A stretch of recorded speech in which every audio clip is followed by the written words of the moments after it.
Vamos a comenzar, si os parece, la concentración de hoy y hablamos hombre, de los temas más importantes que tenemos pendientes en estos días, en este otoño. Como sabéis, un momento, por favor, vamos. Ahora cuando digamos que el micro está abierto para que digáis lo que queráis,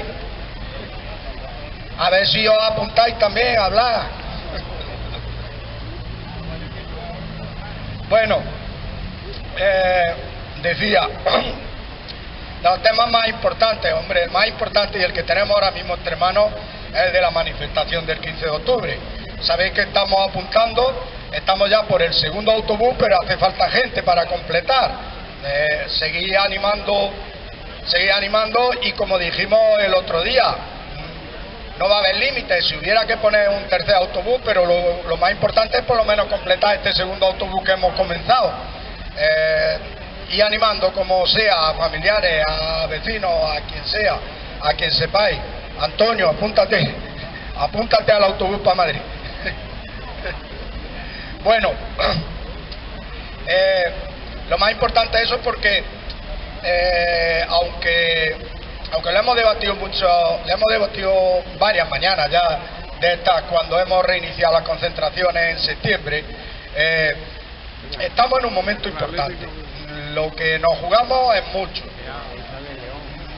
Yo comprendo que a pesar de que mucha gente piense, bueno, y siempre va a ser esto, esta lucha, no se consiguen resultados. Pensad en una cosa, la defensa del sistema público de pensiones y la defensa del sostenimiento y la sostenibilidad, la suficiencia del sistema público de pensiones, una cosa muy importante. No se trata de una reivindicación coyuntural que queremos que pongan un paso de cebra ahí y que cuando lo ponen o no lo ponen, cuando lo ponen o no lo ponen, se acabó la reivindicación que teníamos en ese momento. La envergadura que tiene esto la da, por ejemplo, como lo hemos hablado muchas veces, saber que de los presupuestos generales del Estado más del 30% es el gasto en pensiones. Si bien el gasto en pensiones tiene su financiación a través de las cotizaciones, ojo que se mantiene a través de las cotizaciones, pero se gestiona y se presupuesta tanto sus ingresos como sus gastos y su control se gestiona dentro de los presupuestos generales del Estado, en un apartado distinto, pero dentro de los presupuestos. Pero eso da la envergadura, y da la envergadura también de los intereses que hay alrededor siempre por poner en duda el sostenimiento y la sostenibilidad del sistema público de pensiones. Intereses que hemos dicho muchas veces que no son ajenos, las personas que ponen en duda no son ajenos a su interés y a su bolsillo particular, porque hasta ahora mismo, con su carencia, el sistema público de pensiones está gestionado, como decimos, públicamente. Esa cantidad de dinero que se gestiona anualmente, esa cantidad de dinero que se genera anualmente y que se abona en pensiones anualmente, que no pasa por la mano de fondos financieros, de capital privado, que no gestionan, que no negocian y que no tienen rendimiento de él. Y entonces, cuando muchas veces vemos que siempre se siembra la duda sobre la sostenibilidad del sistema, hay que mirar muchas veces detrás de quien siembra esa duda, muchas veces enmascarado como técnico o como economista, pero hay que ver detrás quién está, qué entidad, qué fundación, quién está pagando esos estudios y quién está pagando esos fondos. Y yendo poco a poco a ese rastro, al final descubrimos si lo están diciendo y el análisis es de una forma rigurosa, o si el análisis es sesgado para meter un miedo infundado sobre el sistema público. Por eso decía, eso va a estar siempre presente. No debe servir, yo comprendo y comprendemos que eso cansa, pero no debe servir para desanimar, decir, bueno, llevamos 4 años, 5 años de lucha y no hemos conseguido. ¿Qué pretendéis que consigamos con esto? Con esto lo que hay que conseguir es que el sistema público de pensiones siga en la misma en la misma situación que está, de reparto y de solidaridad. Reparto, como hemos dicho muchas veces, significa que los pensionistas actuales están cotizando y de ahí salen las pensiones también de los pensionistas actuales. Pero para cuando los trabajadores, perdón, los pensionistas, me he equivocado, los trabajadores actuales están cotizando y de esas cotizaciones salen las pensiones actuales. Pero para cuando esos trabajadores lleguen a la edad de jubilación, el sistema de reparto consiste en que los trabajadores que existan en aquel momento son los que van a sostener sus pensiones. Y fijaros que hoy vamos, por lo menos yo voy a intentar explicarlo, no sé si tendré con más acierto o menos acierto, que hoy vamos a intentar explicar la diferencia entre un sistema de reparto y un sistema de capitalización privado. Porque hemos tenido recientemente en esta semana un acontecimiento muy importante que tiene muchísima influencia en los sistemas de pensiones. En Reino Unido todos habréis visto, y si no lo decimos y hoy lo comentamos. En Reino Unido, esta semana, a raíz de las medidas financieras, la reforma financiera emprendida por la nueva ministra del Reino Unido, que consistía en bajadas masivas de impuestos, yo no sé si os suena, bajadas masivas de impuestos, pero que ha consistido en concreto en bajadas masivas a la renta más alta, en concreto en la renta superior a 150.000 libras, le ha bajado del tipo impositivo del 45% al 40%. Bueno, esa medida en la situación actual de inflación desbocada, de crisis energética por las materias primas, esa medida ha provocado una hecatombe tal que se estaba hundiendo el valor de la libra esterlina. Y con ello se estaba hundiendo, pero en una semana, para que veáis lo que son los mercados financieros y la volatilidad que tienen los mercados financieros. Y se estaba hundiendo, aumentando muchísimo la prima de riesgo de la deuda del Reino Unido. ¿Os acordáis también del 2008 con la crisis financiera, la prima de riesgo? La prima de riesgo significaba que hay menos confianza en ese país y cuando ese país necesita financiarse pidiendo crédito, tiene que aportar una cantidad más grande, de un tipo de interés mucho más grande, porque se entiende, o los mercados entienden que ese país tiene más riesgo en la devolución de ese préstamo. Bueno, pues se estaba hundiendo. Y con ello, fijaros que aterrizo en lo que yo quería comentar. Resulta que en Reino Unido los planes de pensiones privados mayoritariamente están invertidos en bonos del Tesoro del Reino Unido. Los bonos ha caído su valor bajo mínimo. Ha tenido que hacer el gobierno del Reino Unido en una semana una campaña de rescate inyectando 65.000 libras esterlinas en el mercado para salvar la cotización de la libra esterlina y para salvar los fondos de pensiones, porque los fondos de pensiones iban al traste. Tanto así que se dudaba de que pudieran pagar y seguir pagando con lo que había bajado su valor, con lo que habían bajado sus recursos, en definitiva, pagar y seguir pagando el compromiso que tiene de pensiones, adquirió con los pensionistas que ya están recibiendo pensiones de esos fondos de pensiones privados. Y decía que iba a intentar explicar con mayor o menos acierto la diferencia entre un sistema de reparto y de capitalización. Ese sistema de capitalización nos lo venden, que la gente aporta, que ese sistema se negocia en los mercados, bien con fondos de inversión, bien, como decimos, comprando deuda de los países, deuda soberana de los países, se capitaliza en los mercados y produce unos intereses. Entonces, cuando la persona se jubile, recibirá el dinero que ha aportado más los intereses que le ha generado ese dinero. Se capitaliza ese dinero más los intereses. Pues fijaros lo que ha pasado esta semana. No solo que se ha capitalizado, sino que se iban a volatilizar. Fijaros lo endeble que es y que puede ser un sistema privado de pensiones. A ese sistema privado, ¿os acordáis que hemos estado año y medio reivindicando que no se implantara en España los planes de pensiones privados de empresas? decíamos que en un principio no tienen la importancia que ya tienen en el Reino Unido. En el Reino Unido empezaron con los gobiernos de Margaret Thatcher a privatizar lo mismo, a privatizar las pensiones públicas. No tiene la misma importancia, pero el introducir aquí los planes privados de empresa era abrir la puerta a que una parte de las cotizaciones vayan a esos fondos privados. Y ya hemos visto la volatilidad que pueden tener esos fondos privados. Ahora, en contraposición, el sistema de reparto, si ese dinero estuviera en un sistema de reparto, el dinero que una persona aporta ahora, ¿cómo se capitaliza adentro de 20 años? Si ese dinero no está guardado en ningún cajón. Habíamos dicho, ese dinero no está guardado en ningún cajón.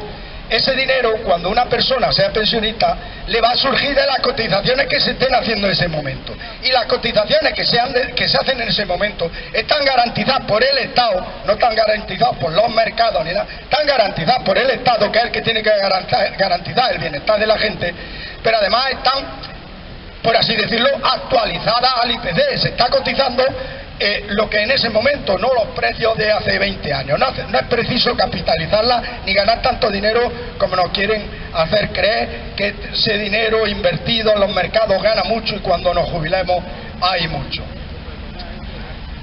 Más ejemplos para muestra.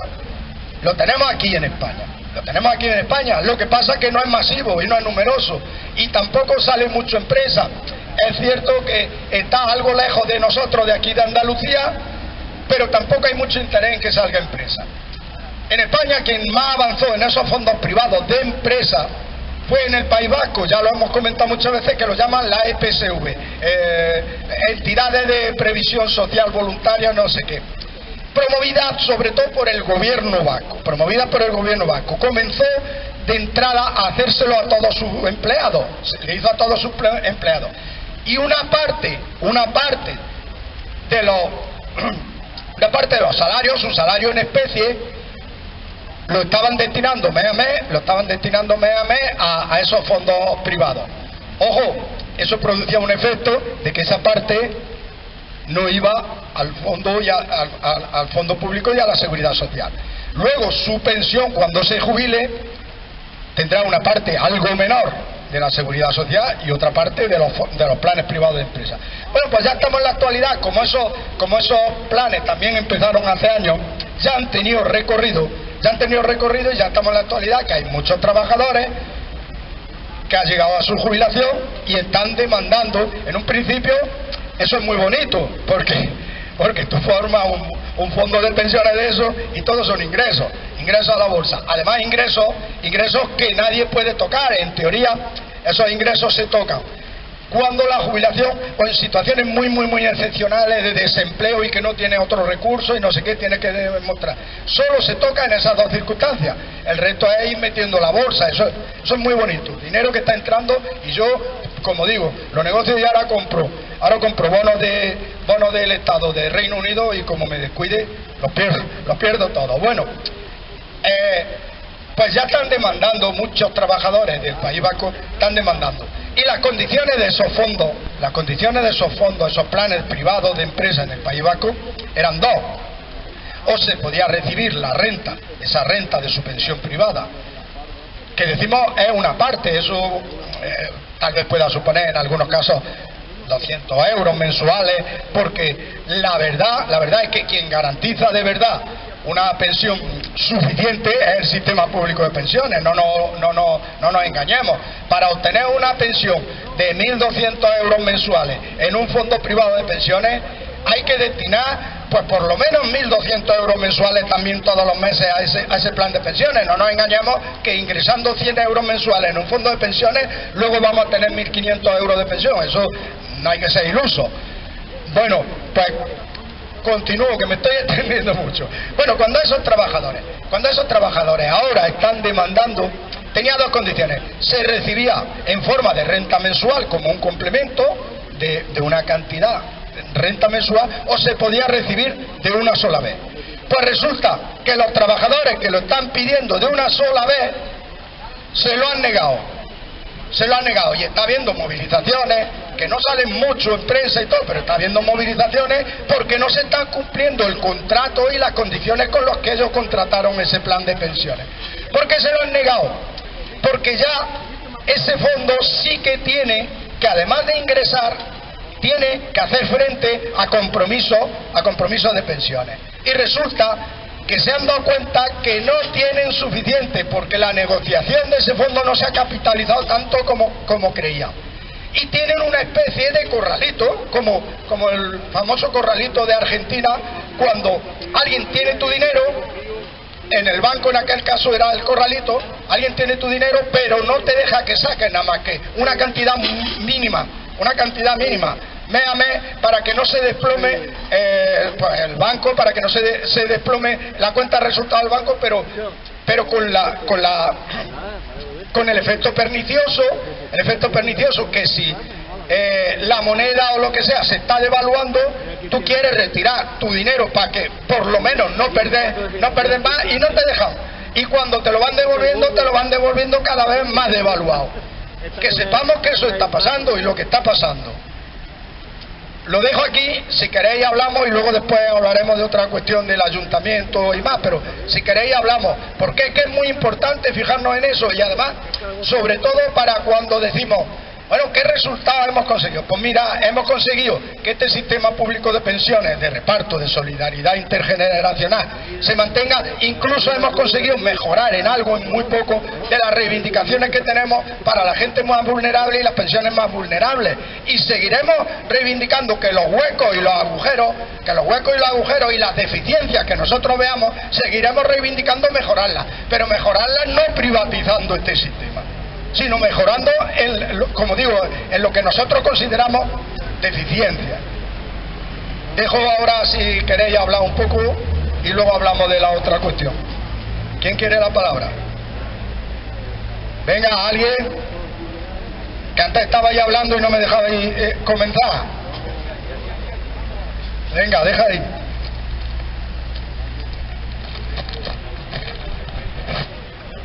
Yo simplemente insistir en lo mismo del otro día, que no hay que callarse, que aunque parezca que no sirve esto para nada, esto sirve para mucho.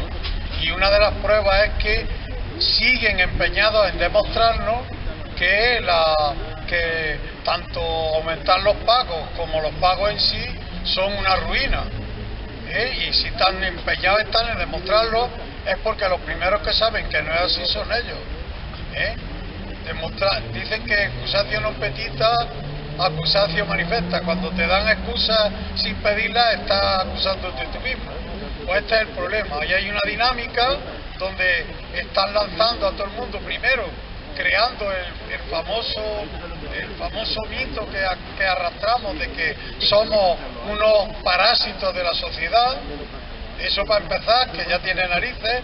O sea, el rentista, el capitalista que vive de las rentas que le dan en el banco, ese no es un parásito, ese es el motor de la sociedad, el que está poniendo dinero para que haya empleo y para que haya todo. Pero nosotros, que hemos estado trabajando durante un montón de años y cotizando para recibir una pensión digna, no una pensión, sino una pensión digna, pues somos ahora unos parásitos. Y dicen que no sé qué, que no hablemos tanto, que bastante tenemos, que hay gente que no cobra ni eso.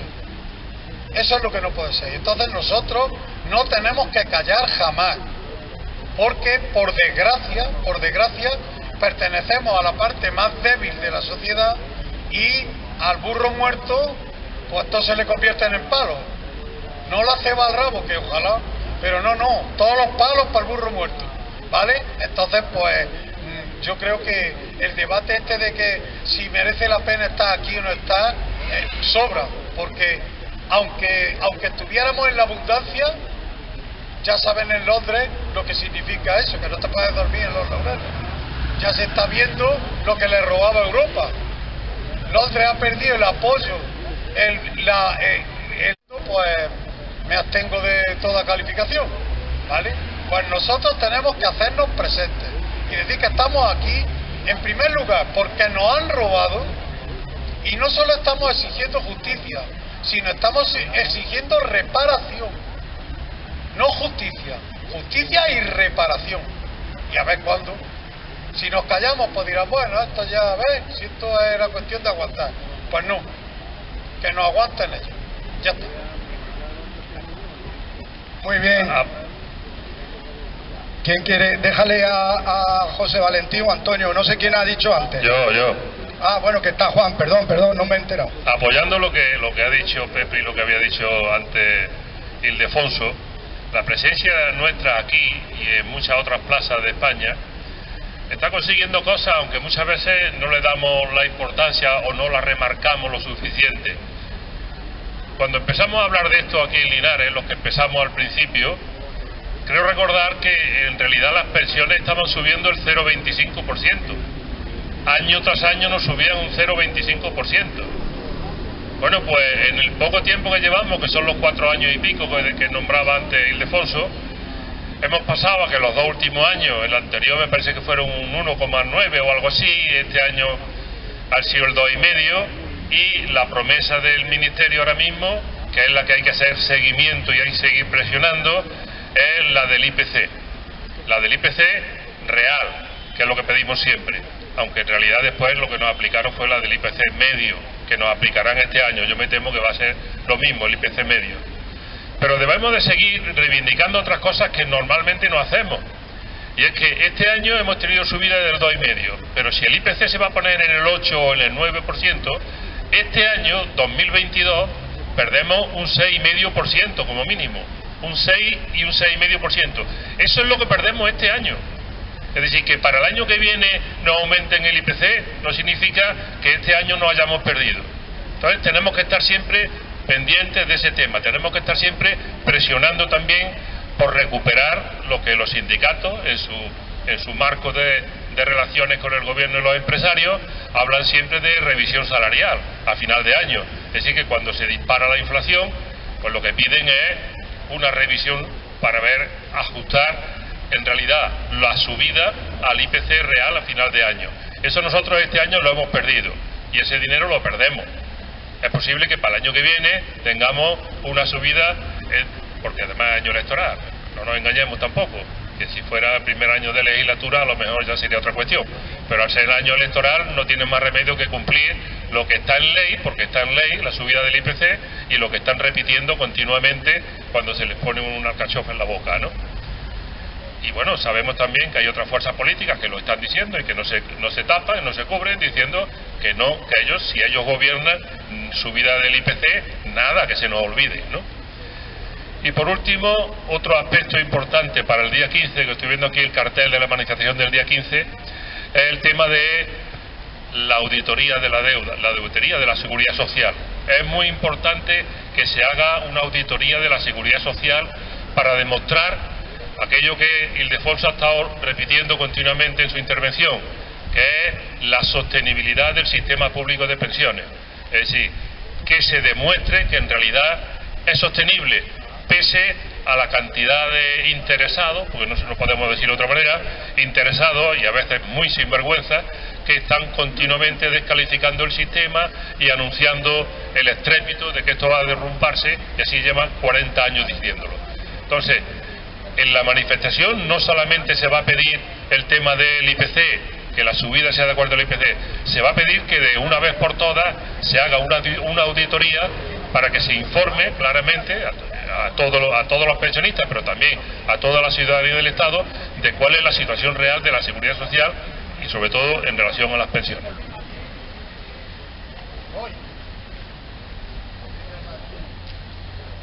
Sí.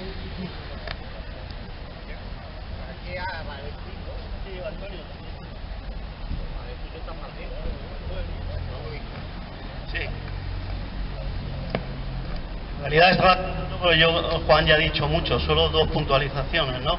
Una, que por un lado es verdad que somos más débiles desde el punto de vista de edad, de posibilidades de hacer cosas, de buscar trabajo y cosas de esas, pero somos fuertes en lo que acaba de decir Juan, en el voto, ¿eh? Yo creo que una de las cosas que estamos consiguiendo con estas movilizaciones es que nos tengan miedo. De hecho ya ha habido muchas declaraciones en muchos sitios y claro, es que como es una parte importante del voto de este país, pues hay que tenerle cuidado. Por lo tanto, como han dicho los dos compañeros anteriores, hay que seguir movilizándose porque esto sí sirve, y además, como he dicho en otras ocasiones, nos sirve a nosotros mismos.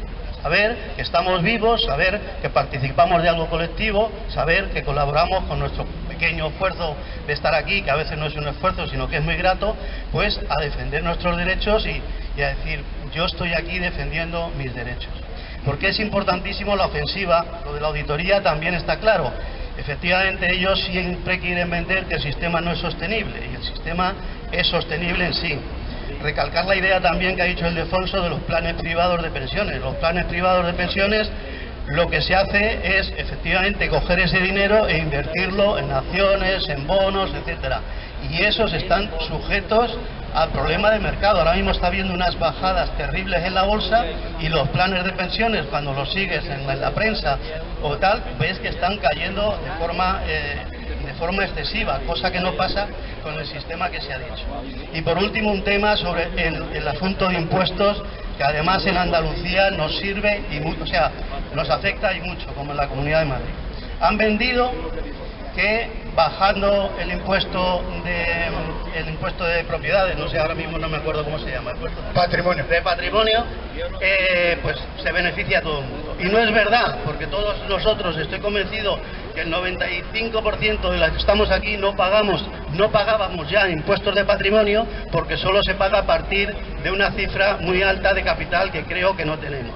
Por lo tanto, solo está beneficiando a un 1 o 2% de la sociedad, los que menos lo necesitan además, ¿Y qué está pasando como contrapartida de eso? Que no tenemos dinero para el plan de aguas, o peor, como ha pasado esta semana, lo habréis visto en las noticias de ayer y antes de ayer, en Málaga, el mayor comedor social de Málaga, que dan 1.800 comidas diarias, muchas de ellas a jóvenes menores de 20 años porque no tienen para comer. Ese comedor va a tener que cerrar porque la Junta de Andalucía dice que no tiene dinero para ayudas. Perdonan dinero a los ricos que no lo necesitan, que se les perdone, y cierran comedores sociales, y cierran ambulatorios por las tardes, y cierran consultas médicas, y todo eso nos afecta también a nosotros, y por eso tenemos que seguir defendiéndolo. Muy bien, muchas gracias. Antonio. Nada más que lo que se acaba de decir aquí justifica que sigamos en la calle, y muchos más, porque todo el mundo sabemos perfectamente que lo que quiere esa gente que quiere perdonarle los impuestos a los ricos es que volvamos a aquellos años en que había médicos de pago, escuela de pago, y que la chusma se aparte. Hacia eso vamos. Ya hemos visto que en Gran Bretaña se quiere precisamente dejar que los ricos sean más ricos, para que los ricos, manejándolo todo, puedan darle limosna a los pobres. Esa es la situación que nos están dibujando. Y lo triste del caso es que aquí, que habíamos llegado a un estado relativamente social, estamos cerrando las puertas completamente.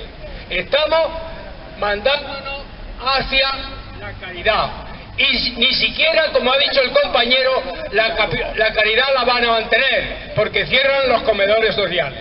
Esa es la realidad, y que nadie diga que no hacemos nada, sino que estamos haciendo incluso menos de lo imprescindible. Necesitamos estar todos los días, porque ellos tienen unos instrumentos magníficos. Tienen el bloque mediático que todos los días dice que lo bueno es que el dinero esté en nuestro bolsillo, en el bolsillo de los que sí lo tienen, y no podrá estar en el bolsillo de quienes ahora medio llegan a pasar de ser 1000 euristas. Estamos en esa realidad porque la relación rentas ha cambiado mucho. Hace 20 años había un 53 o 54% que esas rentas eran del trabajo. Ahora no solamente no es el 53, sino que van subiendo permanentemente las rentas del capital, no solo los dueños de la empresa, sino los de la especulación. En eso estamos, y el conocer mínimamente la realidad de lo que está pasando en la calle es algo imprescindible, que no solamente lo sepamos quienes estamos aquí, sino tantas personas que se tragan el discurso de que pagar los impuestos es malo o inconveniente, porque los impuestos son siempre buenos. La única condición es que sean proporcionales, que cada cual pague según sus posibilidades y que a cada cual le puedan atender según sus necesidades. Eso está grabado hace muchísimo tiempo en la historia y es algo que quieren hacernos olvidar. Y sentados delante de la tele la estamos olvidando y no salimos a la calle a ver cuál es nuestra realidad. Esa es la necesidad que tenemos de estar al loro. Bueno, más palabras. Déjale a Antonio.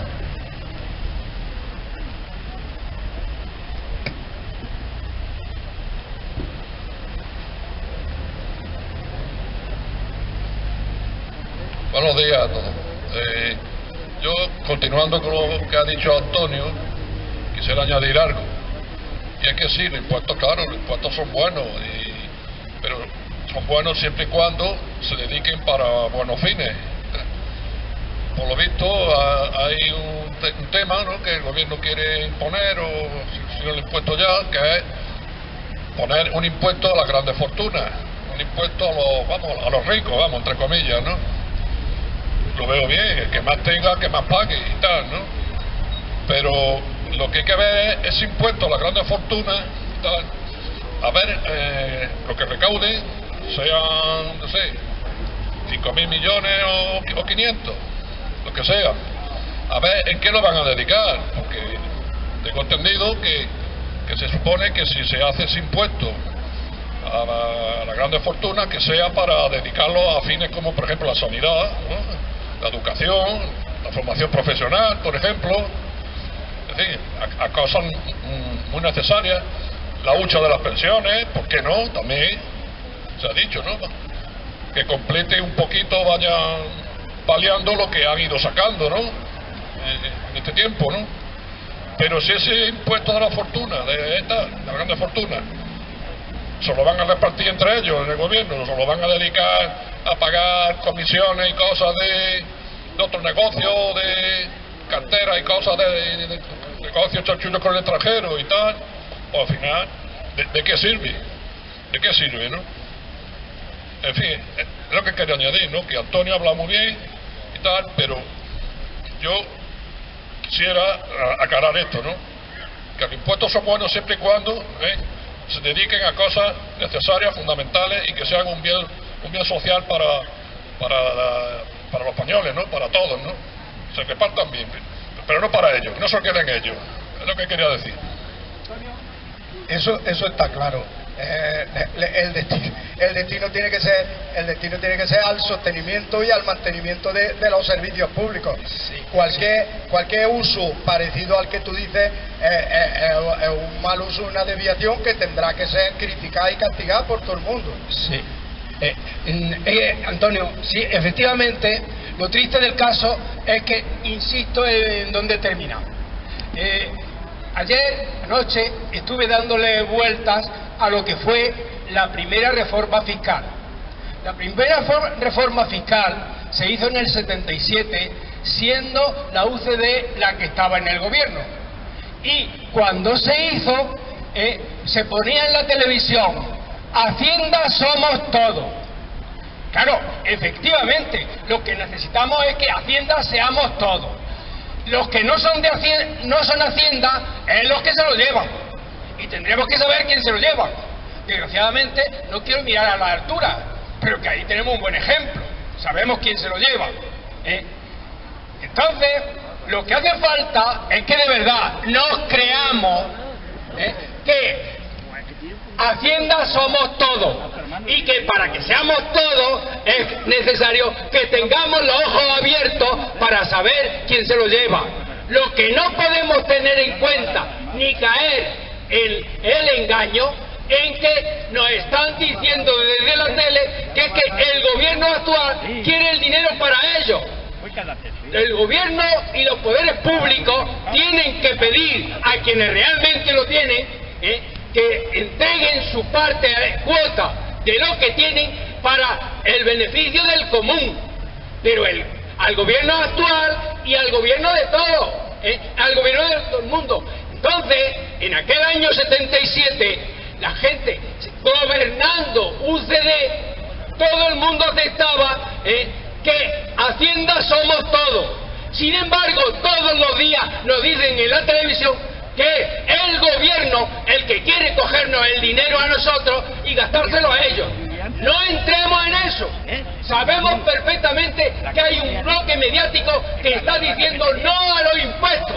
Y no a los impuestos porque no quieren pagar quienes tienen que pagar.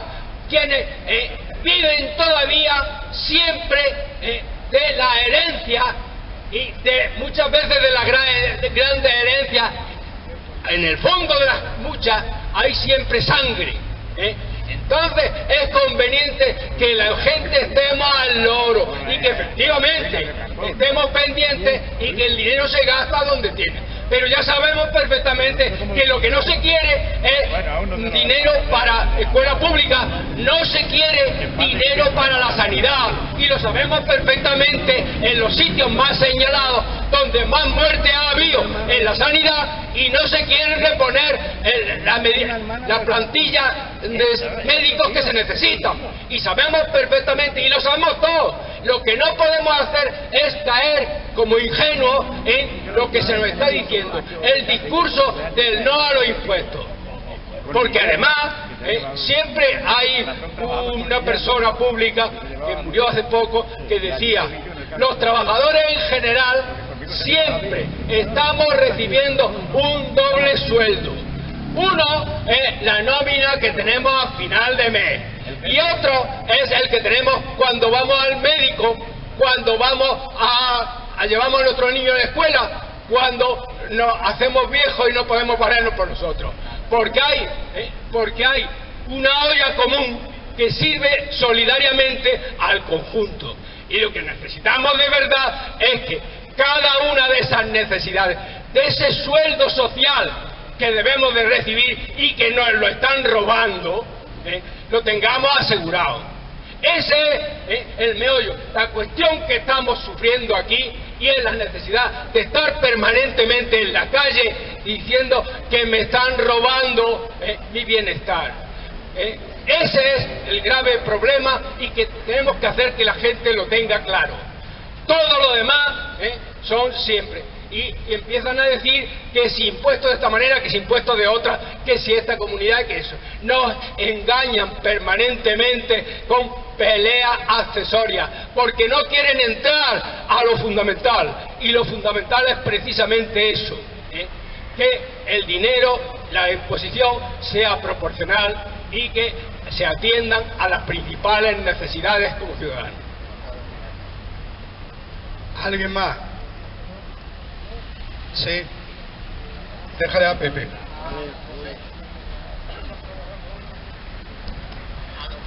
Don Pepito. Bueno, vamos a ver. Yo es que quiero resumirlo todo esto en lo más, para dejarlo lo más fácil posible. El Estado, la ideología liberal, que es la que defienden a tope y con dientes y uñas pues mantiene el concepto del adelgazamiento del Estado. ¿Qué quiere decir? Que el Estado no tiene que pagar absolutamente nada, y si paga, lo mínimo. El extremo de esto es la doctrina Vox, que dice que el Estado no tiene ninguna responsabilidad ni en la educación ni en la sanidad de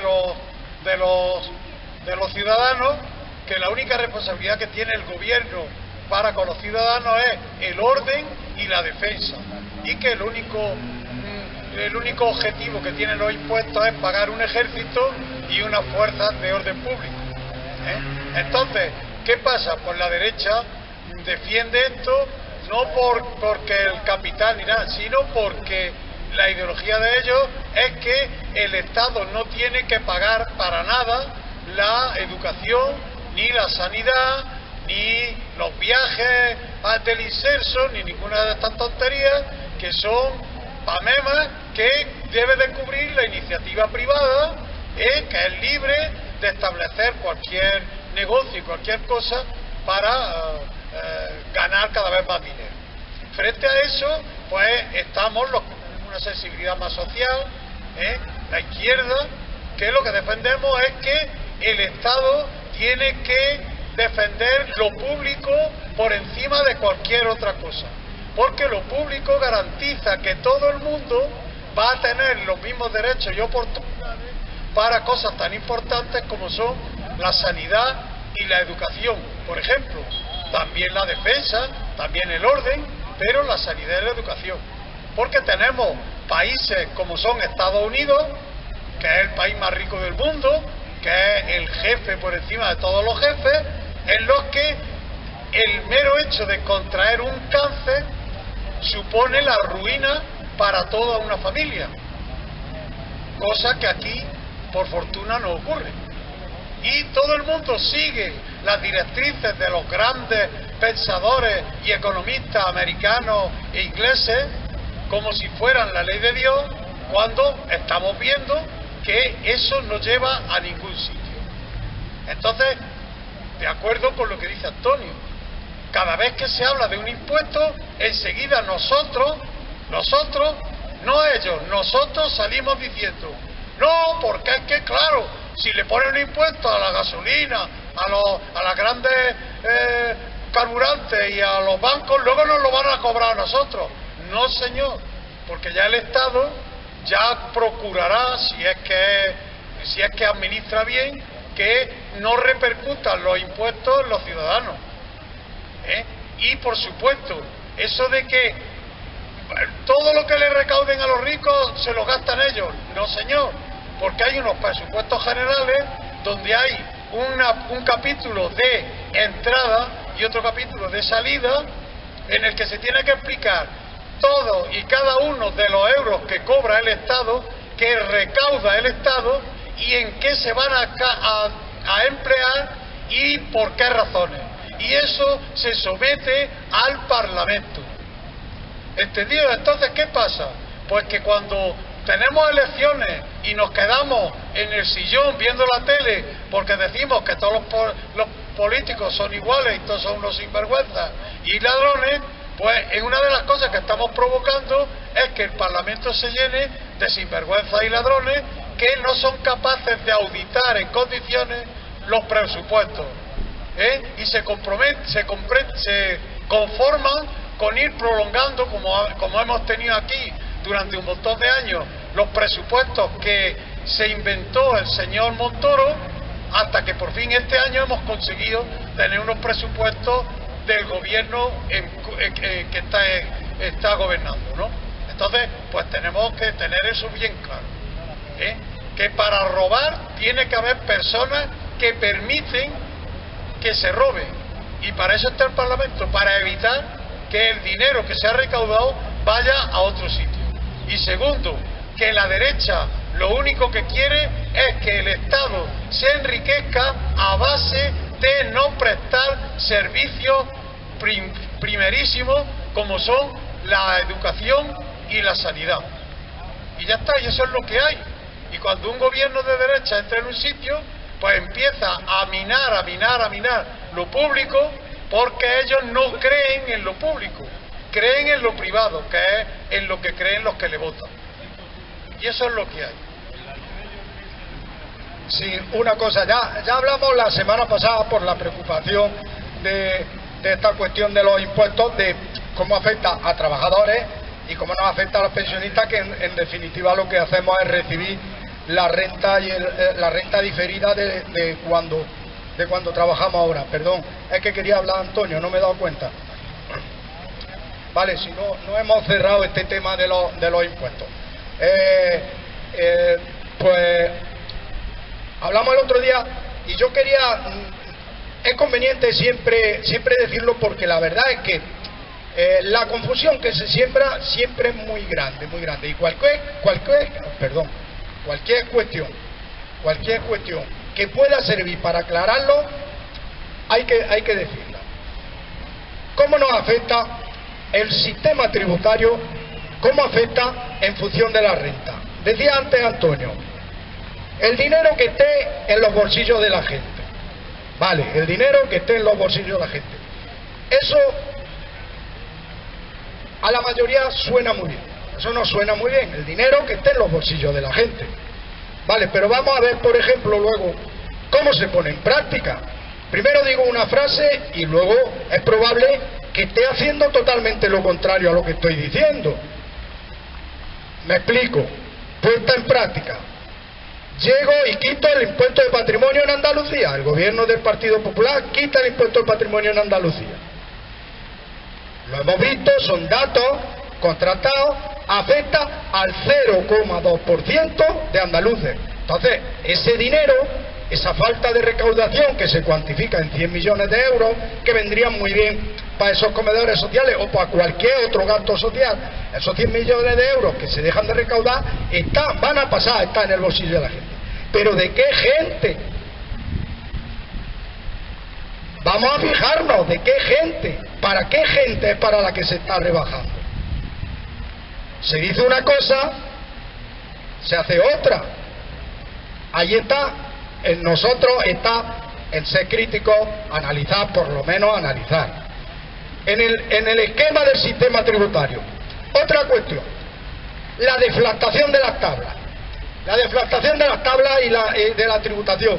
Este tema es un poco técnico y cuesta trabajo explicarlo aquí, y no sé si yo seré capaz, pero consiste en el IRPF, ojo, en el impuesto del IRPF, consiste en que si la inflación ha subido mucho y la forma de tributar, la carga tributaria que corresponde a un nivel de ingresos está repartida en tramos, si el IPC ha subido mucho y pasados unos años esos tramos no los rebajo con la misma cantidad en la que ha subido el IPC, o bien con la cantidad en la que han subido los salarios, la cantidad media en la que han subido los salarios, pues resulta que la gente, en base a que su salario ha subido un poco, sube un poco en esos tramos, y tiene más carga tributaria. Bueno, la deflactación consiste en eso, en afectar a todos esos tramos para que ese efecto no se produzca. Pero que no nos engañen, si deflactan las tablas, nos afecta a nosotros y le afecta a las rentas más altas, le afecta a todo el mundo. La deflactación de las tablas afecta a todo el mundo. Aún así en el impuesto de la renta, lo único que sí hay es que ser justo y que se cumpla, y es donde más mano tiene un gobierno para legislar, para que se cumpla lo que decíamos el otro día de la Constitución, para que se cumpla la progresividad, que más pague quien más tiene. Eso es en el impuesto de la renta donde se ve. Ojo, que no nos engañen, que además nos dicen eso del impuesto de la renta. Resulta que hay, por ejemplo, un montón de pensionistas, y yo he visto pensionistas quejándose del impuesto de la renta, y resulta que, por desgracia, muchos de ellos, de esos que se quejan, no tributan porque por debajo de 14, tienen una pensión tan baja que por debajo de 14.000 euros en el impuesto de la renta no se tributa. Y sin embargo, yo no sé cómo lo han convencido de que se tienen que quejar del impuesto sobre la renta. Es que tenemos que ser críticos y analizar. Ese es el impuesto donde mejor puede modular un gobierno y hacer que se cumpla la progresividad. Fijaros qué pasa con el IVA. Un litro de leche lo compramos el rico, el que tiene unos ingresos de 300.000 euros mensuales, de 500.000, de 1 millón de euros anuales. Un litro de leche lo compramos allí y lo necesitamos los dos porque es para la subsistencia. En el IVA, si yo pago 10 céntimos del litro de leche, el rico paga también 10 céntimos del litro de leche. El IVA no se puede permití esa progresividad. En el IVA pagamos todos la misma cantidad por el producto que compramos. Y resulta que nadie dice que se baje el IVA de algunos productos de los de primera necesidad. Sin embargo, que del 45, como hemos visto en Reino Unido, que a las rentas superiores a 150.000 libras esterlinas, del 45% que se lo bajen al 40%. Y dice, dinero en el bolsillo de la gente. ¿Pero de qué gente? Claro que dicen muchas veces, bueno, es que con los impuestos son una reforma fiscal ideológica. Claro que es ideológica, si todo es ideológico. Si yo le rebajo el impuesto del patrimonio a los ricos, está claro a quién quiero dirigir yo, mis ventajas. Y si se lo rebajo a las clases populares, se lo rebajo a los trabajadores, pues está claro que hay ideología, si es con lo que más se hace ideología. Y por eso votamos, o en teoría deberíamos de votar, fijándonos cada uno y decir, oye, ¿quién es el que va a hacer esto que yo considero que es más justo? Y votar a ese. No votar al que me dice que va a dejar el dinero en mi bolsillo y bien, o yo no pago IRPF porque tengo una pensión de miseria y no llego ni siquiera a los mínimos exentos para pagar IRPF, o bien, bueno, ya se me ha ido, decir que va a bajar los impuestos y a quien se lo baja es al más rico. Era lo que quería decir. Perdona, Antonio, que no me había dado cuenta que quería hablar. Déjale a Antonio.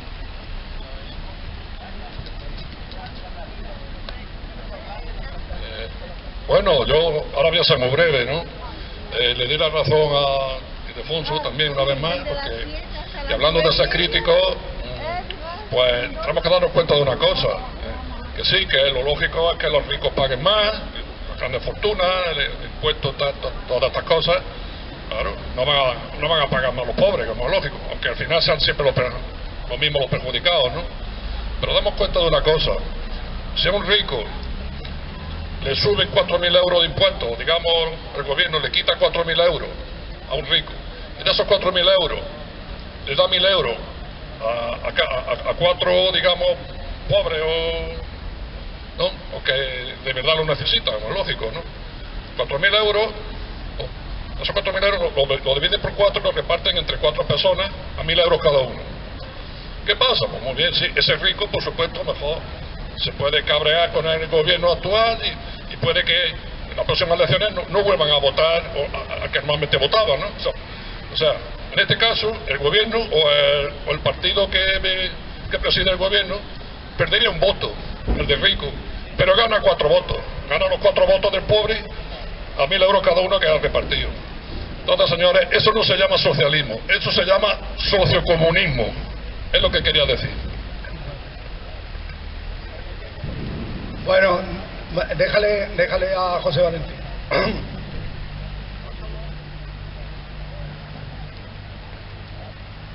Solo un pequeño comentario sobre el tema este del dinero está mejor en el bolsillo de cada uno.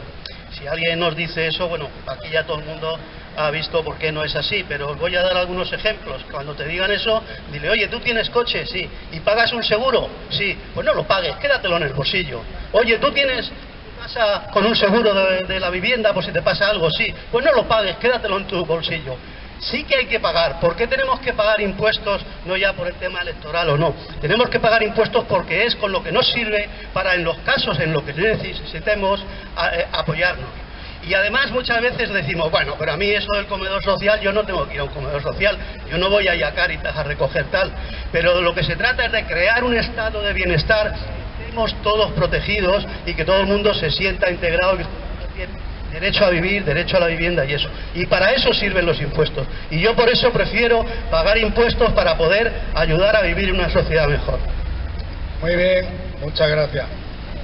Ahora, si queréis, os digo la cuestión que también ha surgido esta semana. Como sabéis, mantuvimos una reunión cuando se produjo el cambio de equipo de gobierno en el ayuntamiento por la moción de censura, y mantuvimos la plataforma una reunión con el alcalde y la concejala de servicios sociales. Ya comentamos aquí que le habíamos hecho una serie de demandas o peticiones o reivindicaciones que teníamos la plataforma, en lo que veíamos que que el ayuntamiento podía cambiar porque es de competencia suya exclusiva, pero también lo que veíamos y entendíamos que el ayuntamiento, como administración más cercana a la ciudadanía, podía influir para buscar mejor estado de bienestar en su ciudad y en su población.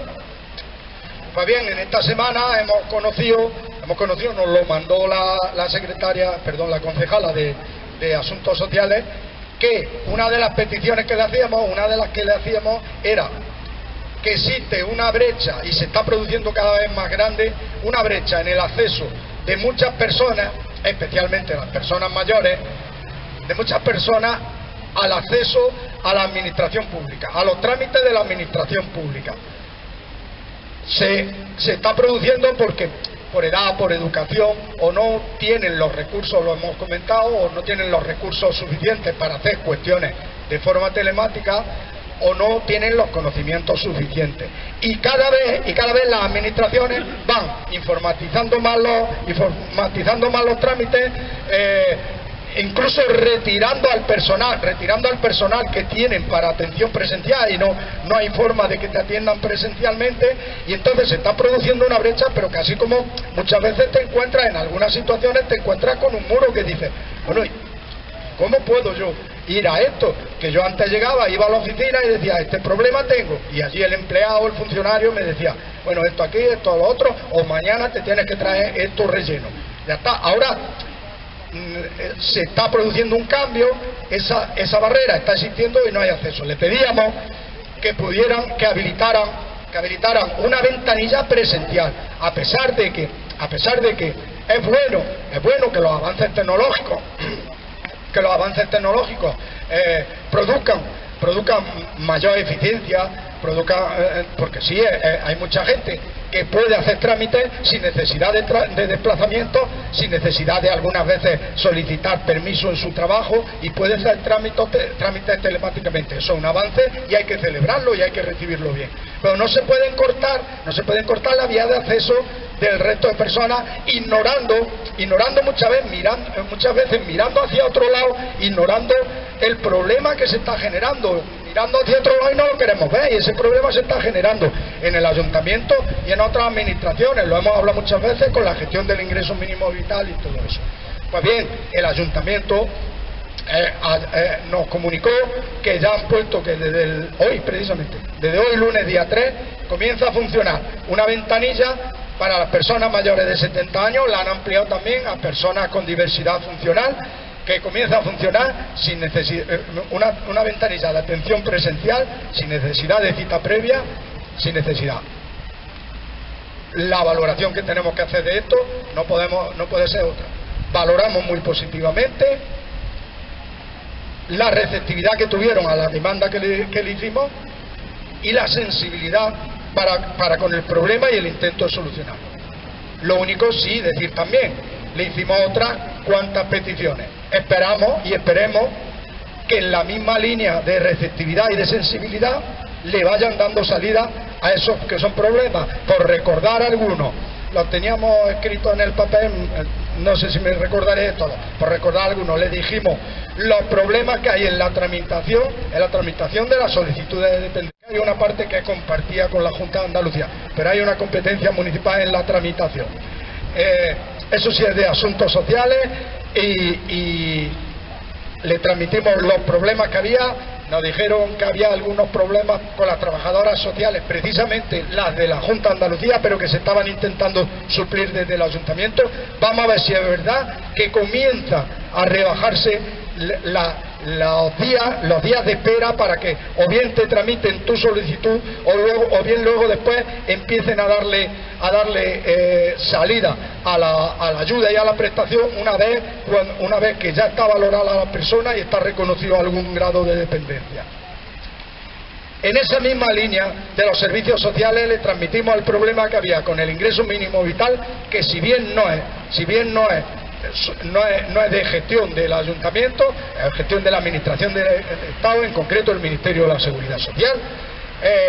El ayuntamiento podía y debía, porque en definitiva es facilitarle los trámites de esa barrera que decimos que se han encontrado muchos para tramitar el ingreso mínimo vital, que está llevando a que personas que en teoría reúnen los requisitos para cobrar el ingreso mínimo vital, a día de hoy todavía no lo están recibiendo, porque no han sabido, no han podido tramitar su ingreso, o han presentado con carencias, porque hay que presentar mucha documentación, con carencias de alguna documentación y se lo han denegado.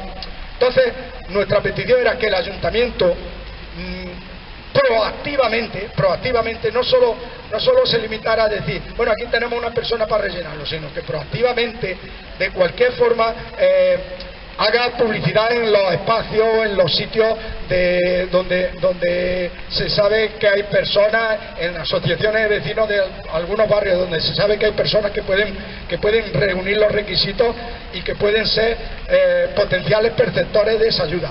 Que haga información, que diga que existe un servicio, en el ayuntamiento de trabajadoras sociales que ayudan, que acompañan y que le dicen te tienes que buscar esto, te tienes que buscar lo otro para tramitar la solicitud del ingreso mínimo vital. Esa era otra cuestión. La cuestión que tampoco depende de ellos, pero que influiría muchísimo en el bienestar de los pensionistas, de las personas mayores de Linares y de toda la ciudadanía de Linares, incluso dinamizaría la economía, que le dijimos gestione ante la Junta de Andalucía para la puesta en marcha de alguna forma de servicio del edificio que hay cerrado del geriátrico. También se me ocurre, le dijimos, en la sanidad pública, que tampoco es competencia suya, pero el deterioro progresivo que está sufriendo en los últimos tiempos la sanidad pública, que hicieran lo posible, lo que esté en su mano, por gestiones ante la Junta de Andalucía, para que no se produzca en los centros de salud, en los retrasos en consultas, en los retrasos en pruebas diagnósticas, en todas esas cuestiones, que cada vez se va produciendo un deterioro paulatino, despacio pero paulatino, si echamos la vista atrás, paulatino de la atención sanitaria.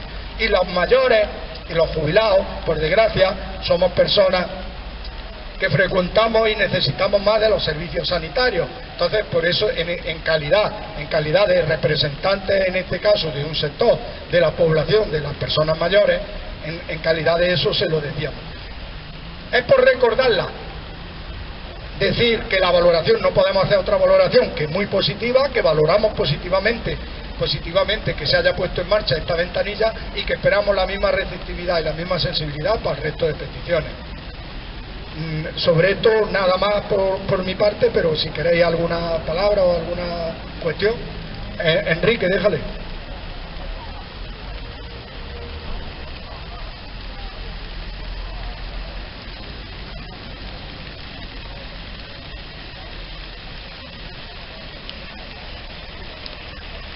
Buenos días. Lo que has apuntado de esto del ayuntamiento, yo, como no puede ser de otra manera, lo valoro positivamente, muy positivamente. Ahora bien, pregunto lo siguiente.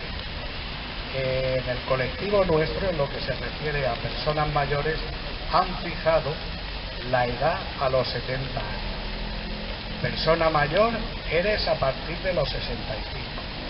No creo yo que por atender al colectivo entre 65 o 70 años se pueda colapsar esto en sobremanera, porque en otros sitios, en otras administraciones, tú eres mayor de 65 años, te atienden. Un ejemplo muy claro es cuando vas a solicitar la tarjeta de transporte de la Junta de Andalucía, en su modalidad verde o en su modalidad dorada. Entonces te exigen tener 65 años cumplidos. No sé qué estudio han hecho y han fijado esa edad, cuando el ordenamiento jurídico pues establece que es a partir de los 65, como también nuestro ordenamiento jurídico establece que a partir de los 18 años eres mayor de edad. Ahora, el criterio yo lo he preguntado. Precisamente el día 1 pasado se celebró el Día del Mayor. No han rectificado esa medida. Yo la he solicitado. Y por favor, que se incluya también al colectivo entre los 65 y 70 años. Y un apunte muy breve. Sobre los impuestos, de acuerdo que hay que pagarlos, pero también que expliquen también lo que llevamos pagando a la guerra de Ucrania, a esa masacre, que eso es una vergüenza. Eso es una vergüenza. O sea, estamos vendiendo armas a gente que se está muriendo, se están matando. Simplemente eso, que los impuestos no financien ninguna guerra ni ningún conflicto. Muchas gracias. Nada, gracias a ti. ¿Alguien quiere decir algo más o lo despedimos hasta el lunes? Y recuerdo, animar a ver si completamos el segundo autobús, animar a la gente, los vecinos, los amigos, los hermanos, el marido, la mujer, a todos.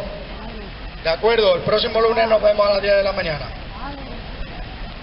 Perdón, no, a las 11, que esta mañana por poco la liamos también. A las 11.